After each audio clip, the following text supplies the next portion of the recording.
And in this world, you don't just need innocence, you need wisdom. You need wisdom.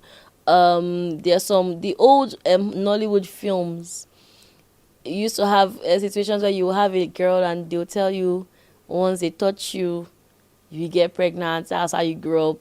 Then you will now shook hands with the guy and you didn't get pregnant. And the guy convinced you, see, it's not that bad. It's not that bad.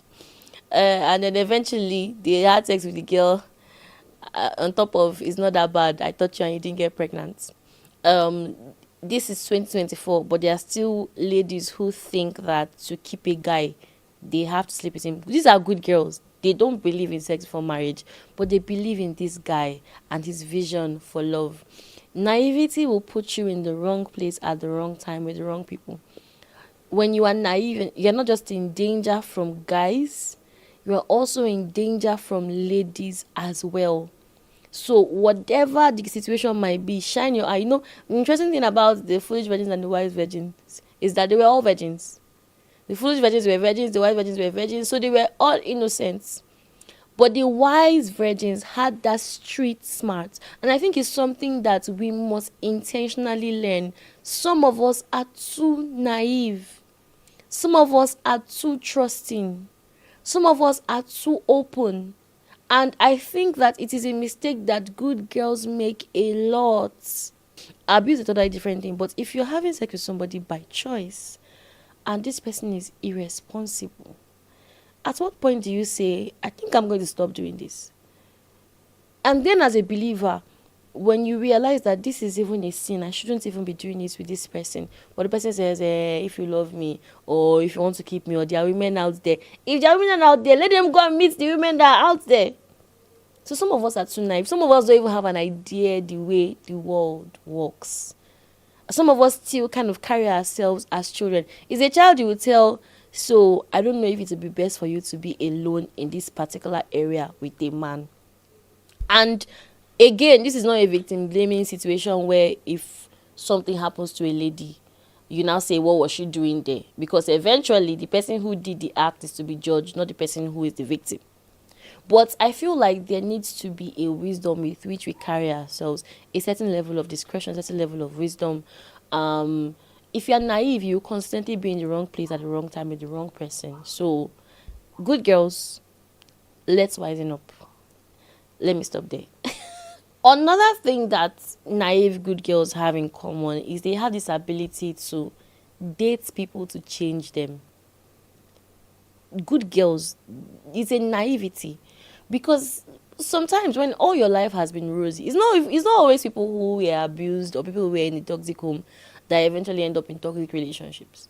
Sometimes you have people who were in a happy, sheltered home and they can't seem to understand how some people can just be innately bad. How can someone be so bad that your love cannot change them? Their idea of love is Beauty and the Beast. She was beautiful, she was calm, and then her love turned a beast into a prince. And so many good girls have this savior syndrome where they will not get out of a potentially dangerous situation because they want to be a savior. And some good guys have that as well. I didn't talk about savior syndrome in mistakes good guys make, but there are some good guys that are watching this. You guys have a savior syndrome. But we need to get to a point where we realize that we are not the ones that died for people. Jesus died for them. And we don't have to date people for them to change. So if they really want to change, they can change without dating you. Alright? Good girls, you hear me? The second mistake that many good girls make is many good girls have a perfection mindset that makes them hide their trauma. Like, what do you mean? What do you mean you were abused as a child? What do you mean you had low self-esteem? What do you mean? And the thing is that when there are things wrong with us that we consistently hide and don't let heal, they will eventually show up in the most unexpected and sometimes in the most catastrophic of ways. So if you're a good girl and you have hurts, let God heal you. Get the counseling you need. And don't assume that you should always be perfect, and that's the reason why you have good girls who cannot take correction, because in their mind they are perfect, and if you correct them, it now seems as if you are saying they are less than perfect, which points to their insecurities. So if you're a good girl, understand that good girls can make mistakes. Good girls don't have to be perfect, but good girls can walk towards perfection as God helps them. But don't define yourself just based on what you do. Define yourself based on who you are. And if there is trauma in your past or even in your present, don't assume that if you open up, people are going to judge you. I know a lot of people are saying we listen, we don't judge nowadays, but there are people that listen and actually don't judge. But as a good girl, also learn the balance, because some good girls are too trusting. I'll say that again. Some good girls are too trusting. You're just meeting somebody for the first time. Even if you met them in church, even if you saw them preaching, don't go and start telling them all the people that abused you in one sitting. Don't go and start giving them details of your past life or your sexual history at once. If people are going to get your trust, good girls, let them earn it. I'll say that again. If people are going to get your trust, let them earn it. Another mistake good girls make is good girls are many times afraid of not pleasing people. So they have this it must work syndrome. So I remember somebody saying she had stayed in an abusive relationship because she told herself that she was going to marry the first person she dated and the first person she ever slept with. She said, I'm good, I must marry the person that is vetting me. So the guy was beating black and blue. Beating her black and blue. There are good girls who have stayed in an abusive relationship because a prophet or a pastor told them to stay and they didn't want to disobey. So there are some things that we need to kind of deliver ourselves from, where we know that wisdom is profitable to direct. There are good girls that have stayed in unhealthy relationships because they didn't want to disappoint their parents. And so good girls have an expectation. So when things are not going right, because you've already told your family this is the person I want to marry, you don't want to embarrass your family and tell them this guy is actually a drug addict I just found out, or a drug dealer, you go with the flow. Good girl, I know you are good, but you're not good. You're not good girl. You're just a good girl. Many good girls have this it must work syndrome, where maybe you were in a relationship before that didn't work, or when you were growing up your parents' marriage didn't work, and so now you enter a relationship and you've told yourself, come hell or high water, this relationship must lead to marriage. It must. And I appreciate the commitment. There's nothing wrong with being committed to a relationship, but many times that commitment, especially in a dating relationship, if it's not checked, can lead to you ignoring red flags, because you're a good girl. Your own must work. It must translate into marriage. And so as a result, many times good girls don't have boundaries. So if you're a good girl, avoid being a people pleaser, seek to please God. And sometimes that might involve making the tough and difficult decisions. Another thing that might happen is that good girls might alienate people. I know you love Jesus and you should talk about him all the time. That's true. I know you love values and you want to make the world a better place. You can talk about that all the time. But my sister, what do you do for fun? When someone wants to have a conversation with you, and see, I am a spirit coco by God's grace, and I married a spirit coco, and we talk Bible a lot. But sometimes you can have a situation where good girls are not really meeting guys because they don't have interesting conversations. I don't want to say they are boring, but because they don't always have interesting conversations. And I truly believe that you can be a believer, in touch with your values, choosing to say and do the right things, and still be an interesting person. And not everybody has to be a loud, outgoing, expressive individual. You can be quiet but still have interest, still be an interesting person. So I think that if you're a good girl watching this, don't say no to self-development just because, you need to be able to bring more to the table than I'm a virgin and I believe in Jesus. You need to be able to do that. You need to be able to have those intellectual conversations. You need to be wise.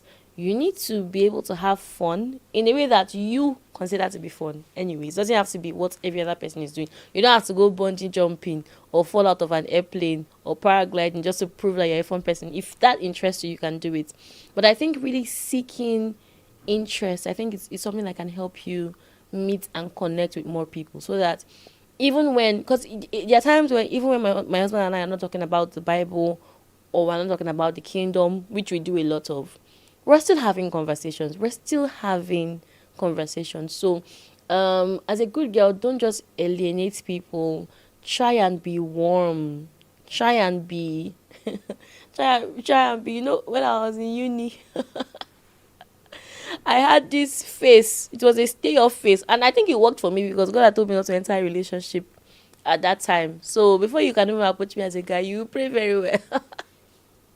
But you, maybe God didn't tell you not to enter a relationship. So you need to have that warmth, and then your choice of conversation, and not always be too defensive. If you're too defensive, you scare people off, both their potential spouses and potential friends. So being a warm, welcoming person, still standing up for what you believe, but learning to be warm and welcoming, I think that will go a long way to help you as a good girl.